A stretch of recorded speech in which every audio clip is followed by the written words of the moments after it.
श्री कृष्ण भगवान की जय। 14वां अध्याय। नारद जी बोले, हे राजन, तब उसको इस प्रकार धर्म पूर्वक राज्य करते देखकर देवता क्षुब्ध हो गए।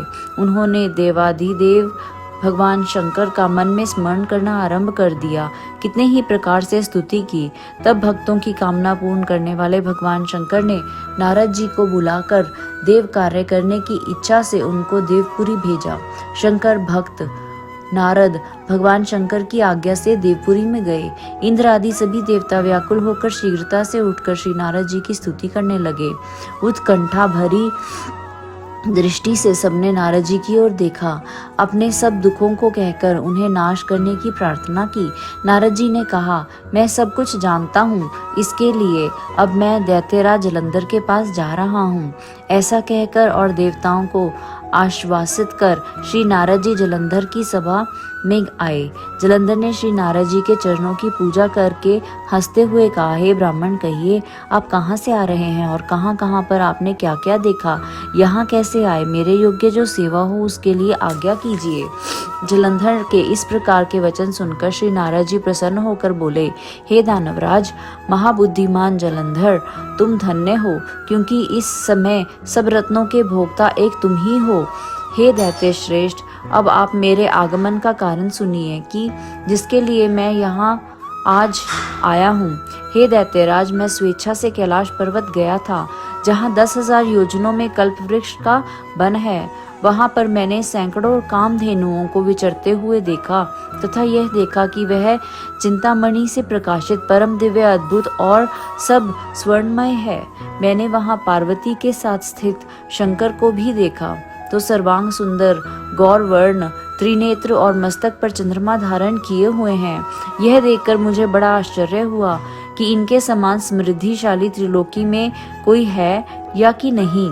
हे दैतेंद्र, उसी समय मुझे तुम्हारी भी समृद्धि का स्मरण हो आया और उसे देखने की इच्छा से मैं तुम्हारे पास चला आया हूँ।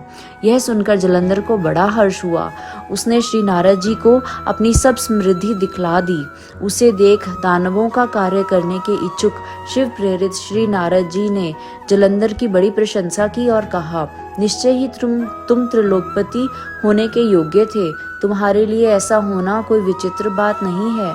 मैं देखता हूँ कि और तो तुम्हारे पास सब कुछ है और किसी बात की कमी नहीं है। ऐरावत तुम्हारे पास है, उच्च श्रवा घोड़ा तुम्हारे पास है, कल्प वृक्ष और कुबेर की निधि तुम्हारे घर में है, मणियों और रत्नों के ढेर भी तुम्हारे यहाँ लगे हुए हैं, ब्रह्मा जी का हंस युक्त विमान भी तुम्हारे पास है और द्युलोक, पाताल और पृथ्वी पर जितने भी रत्न आदि हैं वे सब तुम्हारे ही तो हैं। मैं तुम्हारे इस प्रकार के सब रत्न आदि ऐश्वर्यों को देखकर बड़ा प्रसन्न हूँ, परंतु तुम्हारे पास कोई स्त्री रत्न नहीं है।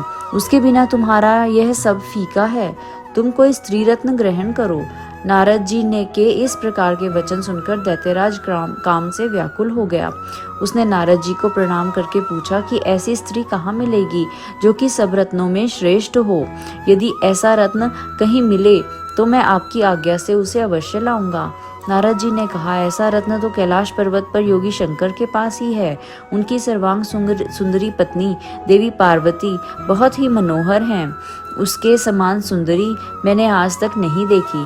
शंकर से बढ़कर समृद्धिमान दूसरा कोई नहीं है। उसके इस रत्न की महिमा तीनों लोक में कहीं पर भी नहीं है। तभी तो परम विरक्त आत्मा राम शंकर भी उसके वश में हो गए हैं। देवर्षि नारद उस दैत्य से ऐसा कहकर कार्य करने की इच्छा से आकाश मार्ग को चले गए। बोलो श्री कृष्ण भगवान की जय।